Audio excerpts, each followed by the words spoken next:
오늘의 말씀은 이사야서 28장, 이사야 28장 23절부터 29절까지 말씀. 이사야 28장 23절부터 29절까지 말씀입니다. 다 같이 한 목소리로 합독하도록 하겠습니다. 너희는 귀를 기울여 내 목소리를 들으라. 자세히 내 말을 들으라. 파종하려고 가는 자가 어찌 쉬지 않고 갈기만 하겠느냐? 자기 땅을 개간하며 고르게만 하겠느냐? 지면을 이미 평평히 하였으면 소회양을 뿌리며 대회양을 뿌리며 소맥을 줄줄이 심으며 대맥을 정한 곳에 심으며 귀리를 그 가에 심지 아니하겠느냐? 이는 그의 하나님이 그에게 적당한 방법을 보이사 가르치셨음이며, 소회향은 도리깨로 떨지 아니하며 대회향에는 수레바퀴를 굴리지 아니하고, 소회향은 작대기로 떨고 대회향은 막대기로 떨며, 곡식은 부수는가? 아니라 늘 떨기만 하지 아니하고 그것에 수레바퀴를 굴리고 그것을 말굽으로 밟게 할지라도 부수지는 아니하나니, 이는 만군의 여호와께로부터 난 것이라. 그의 경영은 기묘하며 지혜는 광대하니라. 아멘. 축복하고 기도한 후에 말씀 보도록 하겠습니다. 여호와는 내게 복을 주시고 너를 지키시기를 원하며, 여호와는 그의 얼굴을 내게 비추사 은혜 베푸시기를 원하며, 여호와는 그 얼굴을 내게로 향하여 드사 평강 주시기를 원하노라. 신실하신 아버지, 주의 백성들을 향하여, 온 세상을 향하여 주께서 늘 한결같으신 그 사랑 베풀어 주심을 감사드립니다. 하지만 아버지, 우리의 마음이, 우리의 생각이 늘 하나님을 향하여 신실하지 못하였고, 늘 하나님을 향하여 그 사랑 앞에 우리가 반응하지 못하였사오니, 아버지, 우리의 믿음 없음을 용서하여 주시고, 오늘도 다시금 주의 은혜를 쫓아 아버지 앞에 나온 모든 주의 백성들 가운데 다시금 우리를 향하여 변함없으신 그 사랑 가운데 거하게 하여 주옵소서. 그 사랑 우리가 다시금 생각하며 그 사랑을 의지함으로 그 은혜와 긍휼하심을 다시금 바라봄으로 오늘도 기도할 때에 아버지, 주께서 주의 백성들 말씀하여 주시고 가르쳐 주시고 그 길을 의의 길로 인도하여 주옵소서. 아버지, 주님 앞에 한 해를 돌아보며 아버지 앞에 감사와 또한 하나님께 드릴 찬양을 준비하는 주의 백성들이 있습니다. 아버지, 풍성히 믿음으로 심은 것들 믿음으로 거두게 하여 주시고, 이 세상 헛된 것들 심다가 우리가 망하지 않는 자들 될 수 있도록 아버지 은혜를 베풀어 주옵소서. 이 시간 말씀 앞에 나아갑니다. 이사야 선지자를 통하여 그 옛날 말씀하셨던 그 말씀, 오늘날 우리의 귓가에, 우리의 마음에 들리게 하여 주셔서 우리가 그 말씀을 쫓아 우리의 모습을 돌아보고 우리가 다시금 하나님 앞에 나아갈 수 있도록 오직 성령 하나님께서 그때 말씀하셨듯이 오늘날 우리의 마음 가운데 친히 말씀하여 주셔서 전하는 자와 듣는 자들 가운데, 주의 몸된 교회들 가운데, 주의 백성들 가운데 아버지께서 교통함을 허락하여 주옵소서. 이 모든 말씀 우리 주 예수 그리스도의 이름으로 감사하며 기도드리옵나이다. 아멘.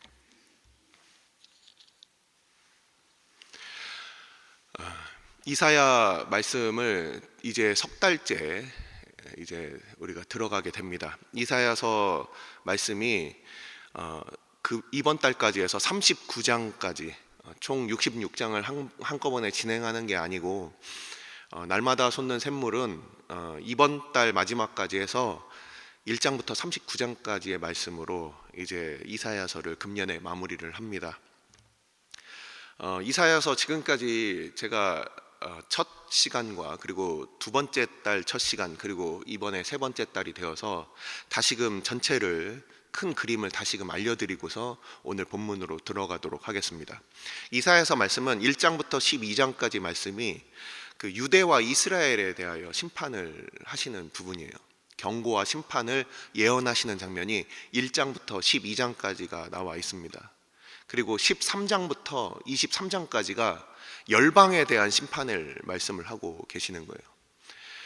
이 유다와 이스라엘 가까이 시작해서 이제 모든 열방들에 대한 그 심판이 이제 23장까지 이어지게 되는데, 우리가 지난주에 살펴본 그 말씀과 그리고 한 주간 살펴본 말씀이 이제 24장부터 27장까지 말씀이었습니다. 이게 주의 날, 우리 주님께서 이제 심판하시는 그날, 가까이로는 아수르와 바벨론이 심판당하는 날, 하지만 궁극적으로 최종적으로 악한 마귀 사단이 이제 하나님의 심판을 받게 되는 그 주의 날에 대한 그 말씀이 24장부터 27장까지 이렇게 나와 있습니다.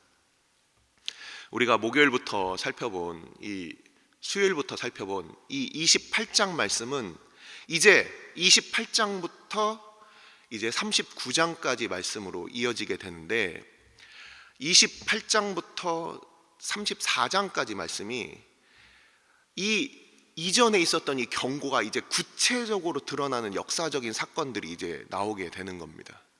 그리고 이제 뒷부분에 있어서 히스기야 왕의 역사적인 그 사건들이 우리가 이사야서 선지자를 통해서 보게 되고, 그리고 이제 이번 달에 이사야서는 마무리가 되는 거예요. 자, 우리가 그 본문을 보실 때 어떤 부분들을 우리가 신경 써서 봐야 하느냐, 27장까지 말씀이 그 주의 날, 악한 마귀 사단이 심판받는 것이라고 말씀을 드렸습니다. 그래서 지난 시간에 제가 지난주 주일날 월요일과 화요일 우리가 영적 각성 집회 때문에 다루지 못한 바로 그 부분에 대해서 잠깐 설명을 드리겠다고 말씀을 예고한 바와 같이 그 말씀을 드리고서 오늘 본문으로 들어가도록 하겠습니다. 26장 그 마지막 부분과 27장을 보시면 이제 그 주의 날, 주님께서 다시 오실 그날, 우리 주님께서 다시 오실 그 심판의 날이 계속해서 말씀을 하고 있는데, 27장을 보면은 어떤 부분이 나와 있습니까? 꼬불꼬불한 뱀, 리워야단에 대한 그 심판에 대해서 나오고 있어요. 이 뱀이라는 것, 그리고 그곳에 용이라는 것이 이렇게 나오게 됩니다. 뱀과 용, 무엇을 우리는 알고 있습니까? 창세기 3장에 등장했던 그 뱀, 그리고 계시록에서 이제 마지막으로 심판받게 될 그 용, 바로 이 부분을 이 이사야 선지자 27장에서 그것에 대한 예언을 하고 있다라는 겁니다. 이 리워 야단이라고 이 표시되어 있는 이 단어가 우리가 성경을 읽다 보면 악어라는 말이 등장해요. 악어, 비늘, 이렇게 두꺼운 그 갑옷 같은 비늘로 덮여져 있고, 그리고 꼬불꼬불하고 물에서 헤엄치는 이것을, 이 사단을 악어라는 그 짐승으로 비유를 한다든지 뱀과 용으로 이렇게 비유를 해서, 그래서 이 멸망받을 최종적으로 멸망받을 이 사단에 대해서 이 이사야서 27장에 이렇게 등장을 하게 되는 겁니다. 바로 그러한 이 사단이 다 이제는 멸하여지면서 27장의 중요한 부분이 무엇입니까? 무엇이 등장을 합니까? 더 이상 이제 누구도 침범할 수 없는 이 한 돌을 시온에 두게 하실 것이다. 최종적으로 하나님의 나라가 굳건한 반석 위에 세워지게 될 것이다. 이것이 바로 이 27장에 등장하는 말이었습니다. 예언이었습니다. 제가 이 27장과 같이 연관되어 있는 시편 74편을 제가 찾아서 왔는데 한번 읽어드리도록 하겠습니다. 시편 74편 13절과 14절 말씀입니다. 이사야서 27장에 등장하는 리워야단, 그 뱀, 용에 대하여 그 예언되어 있는 그 시편 74편 13절과 14절 말씀입니다.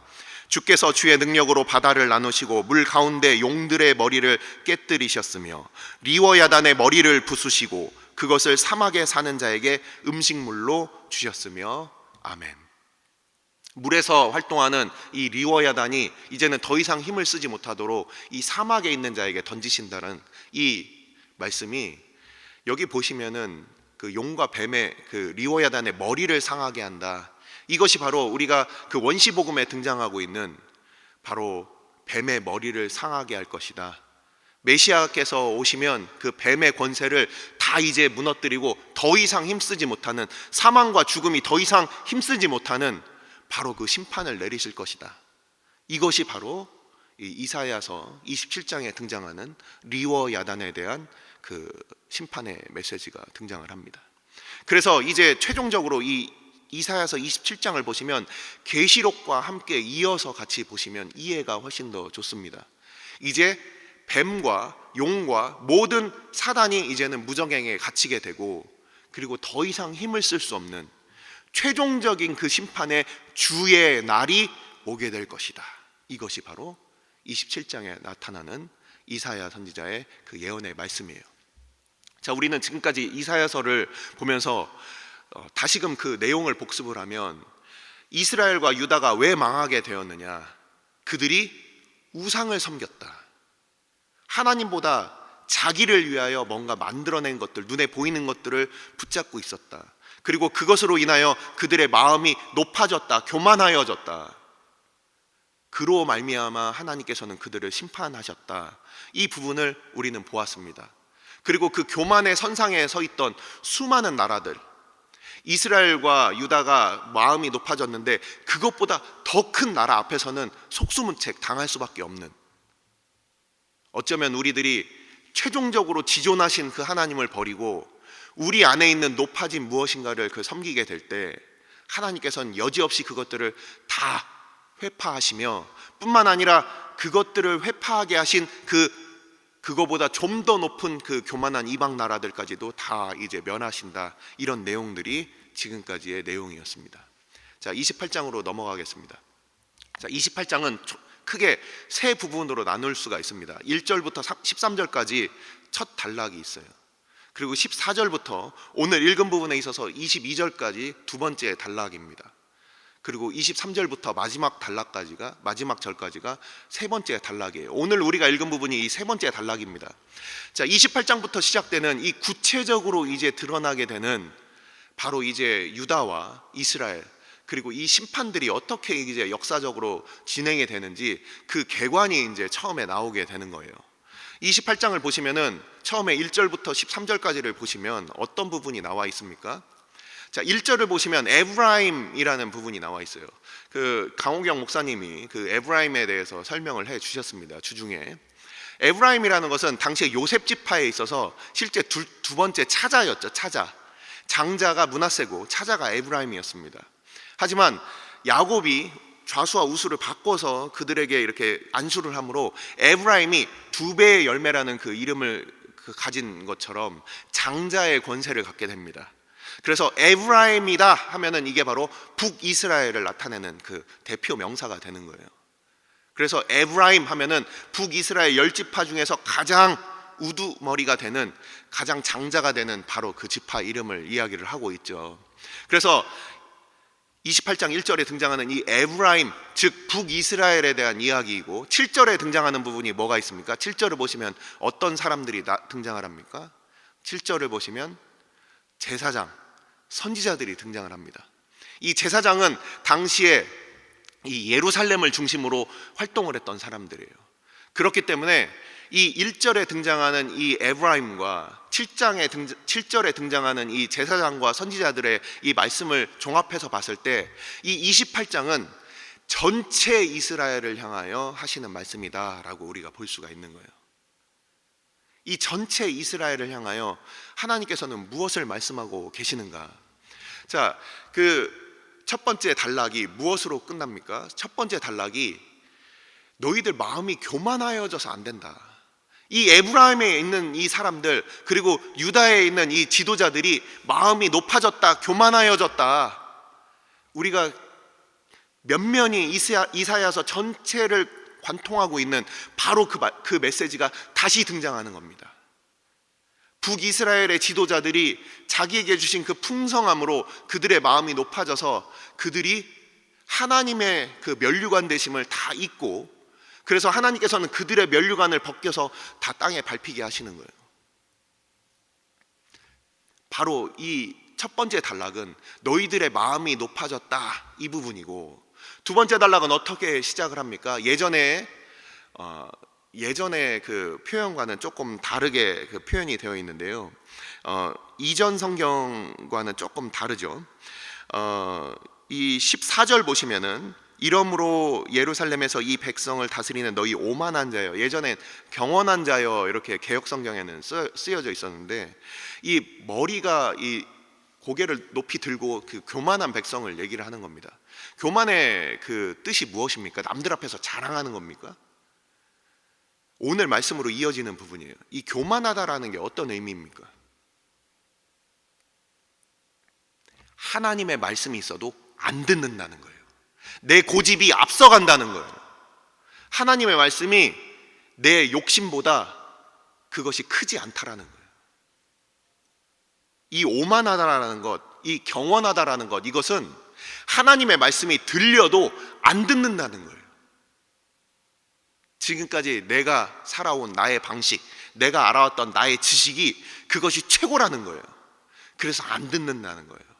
1절부터 13절까지 이 하나님께서 이 교만함에 대하여, 그래서 이 이스라엘과 유다에 있었던 이 지도자들에 대하여 이렇게 말씀을 하시면서 경고를 하시면서, 그러면서 14절부터 이제 이렇게 이어서 말씀을 하고 계시는데, 이들이 안 듣는다는 겁니다.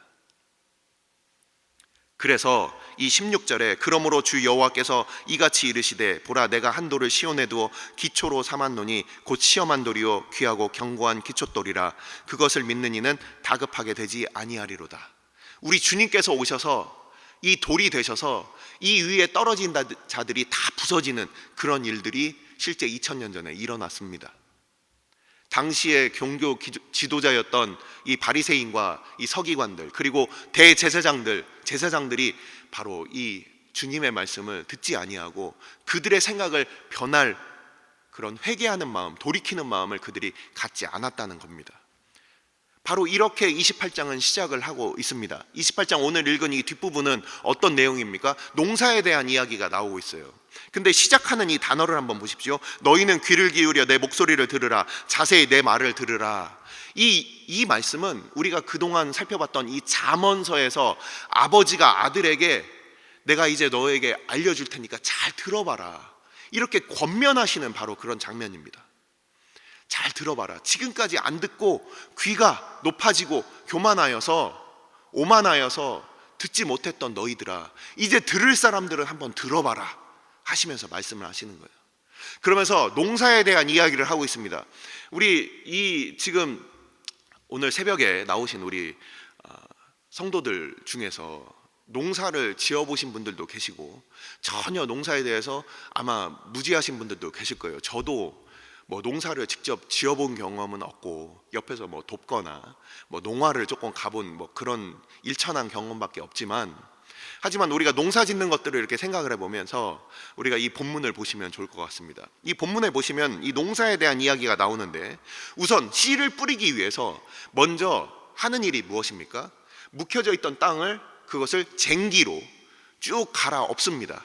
그래서 땅에 이제 숨이 들어가고 땅이 이제 씨앗을 품을 수 있도록 땅을 이제 다 밭을 가는 것을, 논을 가는 것을, 갈아엎는 것을 다 아실 거예요. 그것을 뭐라고 합니까? 쟁기질이라고 합니다.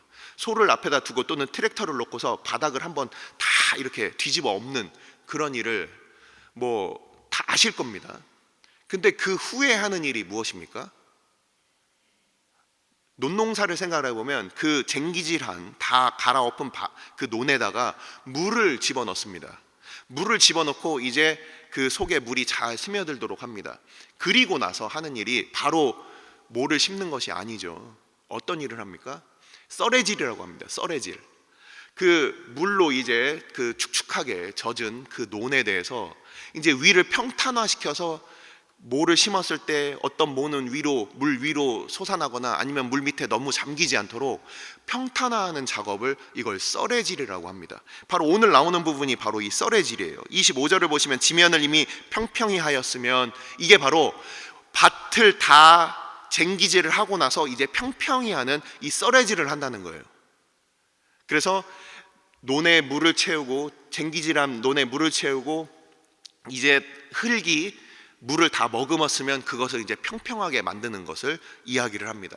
그리고 나서 그 위에다가 이제 종자에 따라서 여러 가지 그 뿌리는 방법이 다릅니다. 장소가 다르고요, 뿌리는 방법이 달라요. 지금 이 이스라엘에서 당시에 농사를 지었던 여러 가지 품종들이 있는데, 우리가 잘 알고 있는 회양이 있습니다. 소회양과 대회양이 있어요. 그리고 보리가 있고 밀이 있고 그리고 귀리가 있다라고 여기에 나와 있습니다. 뿌리는 방법이 다 다릅니다. 제가 오늘 설교를 위해서 이 부분에 대해서 한번 유튜브 동영상을 살펴봤는데, 이런 회양 같은 경우는 작은 화분에 이렇게 그냥 위에다 흙 뿌리고 그리고 살짝 흙을 덮습니다. 이런 방식으로 뿌리고요. 그리고 보리나 밀처럼 어느 정도 다닥다닥 붙어 있으면 안 되는 그런 종류들은 점 뿌리기처럼 해서 쭉 이 고랑을 따라 가지고서 그렇게 이제 심는 방식으로 갑니다. 그리고 이 귀리 같은 경우는 조 또는 귀리 같은 경우는 별로 그렇게 아주 중요하지 않은 그런 곡식들은 밭에 가에 따라서 그렇게 그걸 심어놔요.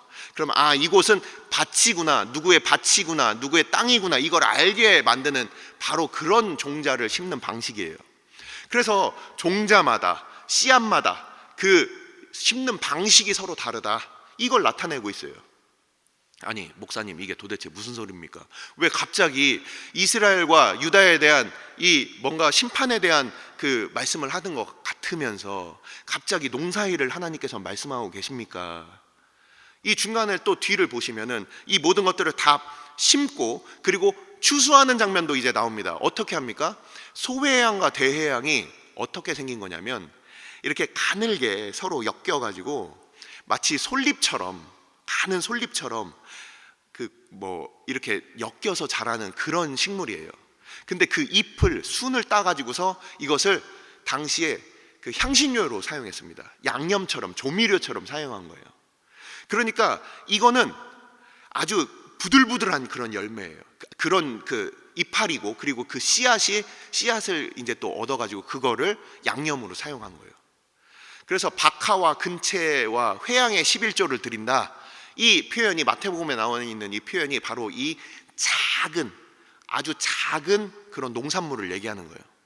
거기에 대해서는 너희가 11조를 드리지만 의와 신과 사랑을 버리는, 당시에 큰 것은 버리는, 하루살이는 걸러내고 약대를 삼키는 그런 당시의 종교 지도자들의 위선에 대해서 얘기를 하는 거예요. 작은 부분에 대해서는 잘 지켜야 된다고 얘기하지만 큰 것은 버리는, 바로 그런 것들을 얘기할 때 하는 거예요. 그래서 아무튼 소회양과 대회양이 이제 어떻게 그거를 추수를 하냐면, 이 작은 열매들이기 때문에 그걸 가지고서 막 큰 도리깨로 막 이렇게 치면은 안 된다는 거예요.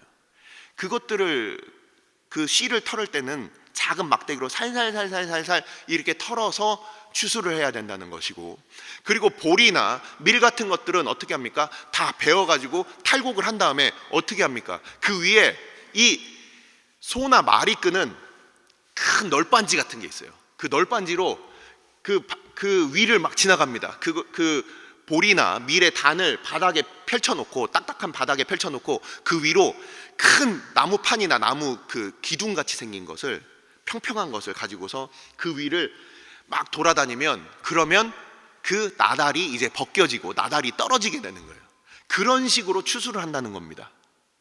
자, 작은 열매와 큰 열매가 추수하는 방식이 다르고, 그리고 그 위를 이렇게 지나간다고 해서 그것을 다 으깨고 가루를 만들려고 하는 것이 아니라 그것은 곡식을 탈곡하기 위해서 하는 일들이다 라는 것이 바로 이 오늘 본문에 나와 있는 이런 하나님의 구구절절한 설명입니다.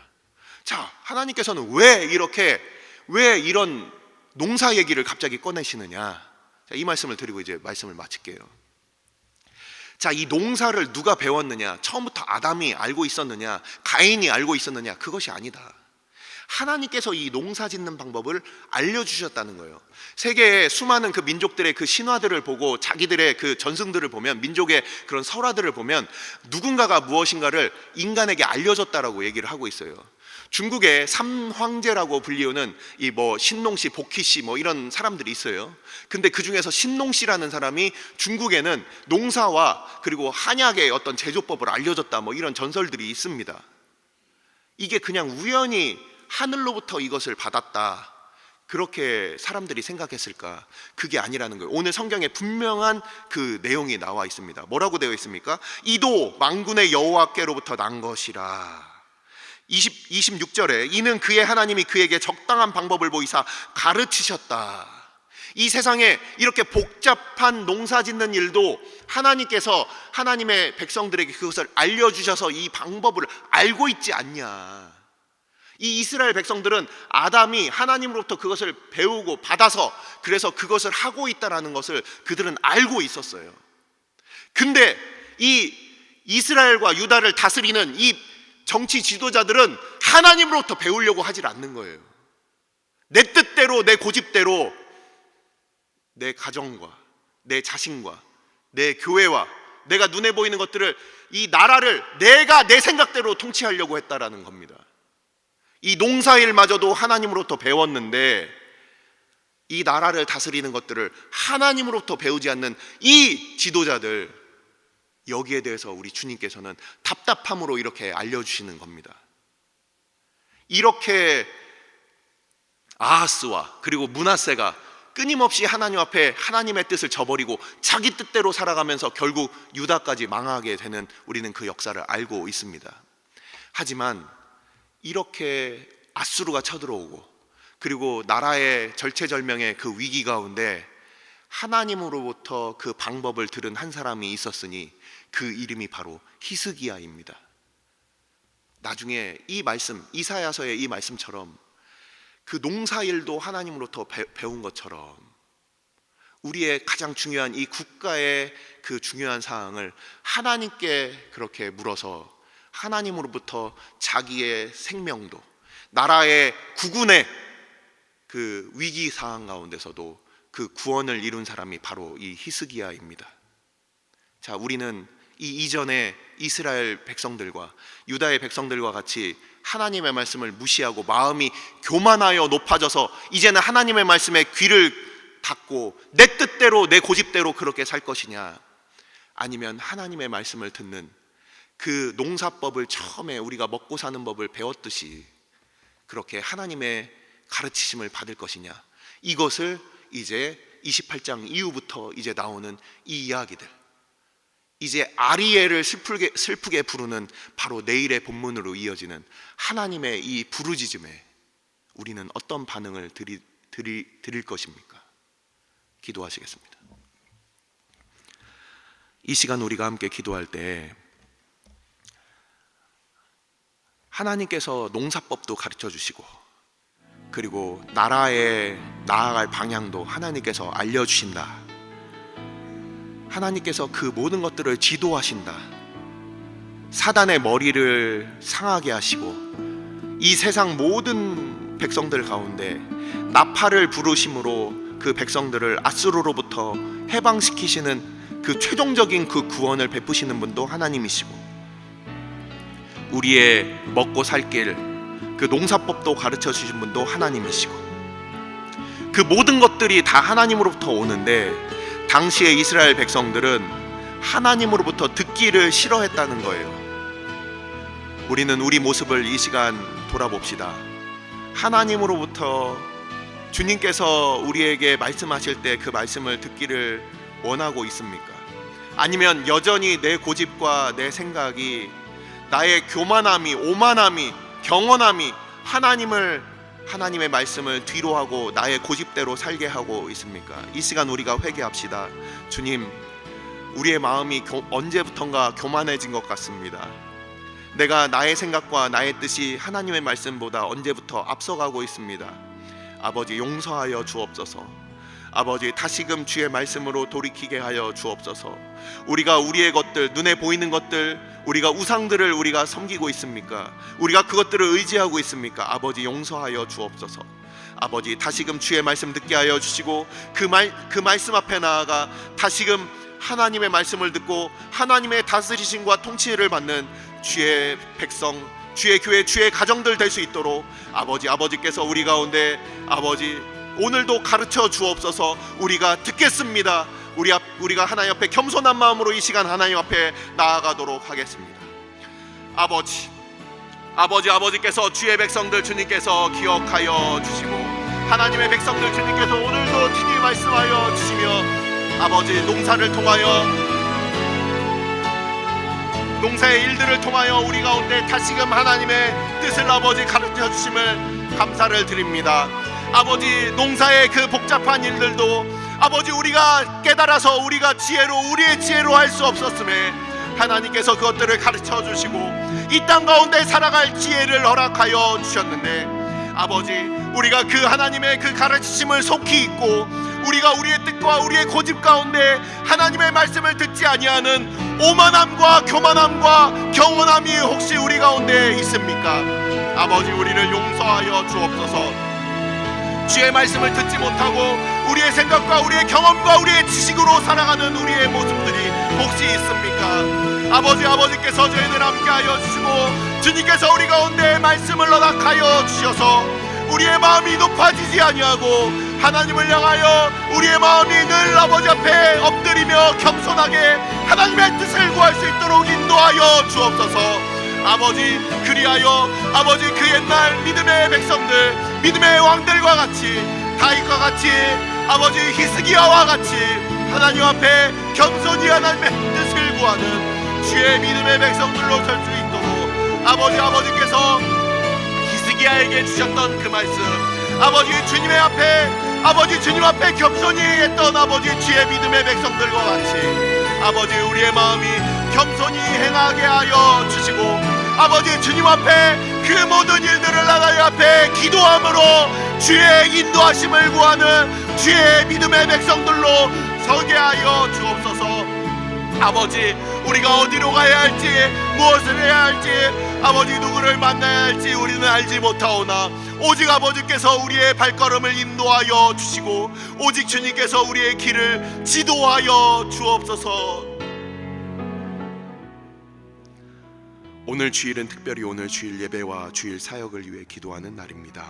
이 시간 기도하실 때 오늘 예배가 하나님 기뻐하시며 하나님의 임재가 있는 예배가 되게 해달라고, 오늘 강단을 살려주시고 말씀 전하시는 목사님 위에 성령으로 기름 부어 달라고, 교회 모든 부서와 섬기시는 일꾼들이 먼저 큰 은혜 누리게 해달라고, 계속해서 담임 목사님을 위해 기도해 주시고 함께 동역하시는 장로님들과 교육자들이 사랑으로 하나 되어 온 교회가 성령으로 충만한 가운데 부흥의 역사를 이루게 해달라고, 주일 예배와 사역을 위해 합심으로 기도하신 후에 자유롭게 기도하시면 되겠습니다. 이 시간 기도하실 때 먼저 저를 따라해 주시기 바랍니다. 주여 은혜를 베풀어 주옵소서. 주여 은혜를 베풀어 주옵소서. 다 같이 합심으로 기도하시겠습니다.